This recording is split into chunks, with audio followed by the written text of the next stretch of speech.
စကားလေးနဲ့ပြောကျွန်တော်ကကျွန်တော်တို့ဒီပေါ့နော်တော်လိုင်းကြီးရဲ့လက်ရှိကျွန်တော်တို့2026လေးရောက်လာကျွန်တော်တို့အရွေပြောင်းနေအတွက်ပေါ့နော်ကျွန်တော်တို့အကောင်းဆုံးစူးစမ်းမဲ့ချိန်ရောက်နေပါပြီအခုကျအိုင်ပေါ့နော်အခုကျပိုင်းထဲမှာကျွန်တော် line ပေါ်မှာပွဲတွေများနေလို့မပြောတော့ဘူးတော့လုံနေရပါတော့ဒါပေမဲ့ကျွန်တော်တို့စိတ်မကောင်းဖြစ်လို့ပါအားလုံးကကျွန်တော်တို့ရဲ့ညီကိုတွေပါပဲပေါ့နော်ကျွန်တော်တို့ရဲ့ညီကိုတွေပါကျွန်တော်တို့ရဲ့ပေါ့နော်တာဝန်ရှိတဲ့လူတွေပါကျွန်တော်တို့ဆန်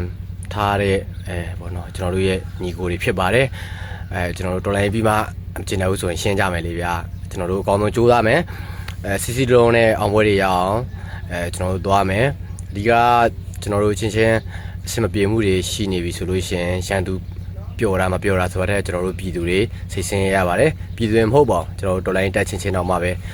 လိုပြောရမလဲအဆင်မပြေမှုတွေပေါ့နော်အားငယ်စိတ်တွေကိုဝင်တက်တာတွေရှိပါတယ်အဲ့တော့ကျွန်တော်အတင်းထားပါ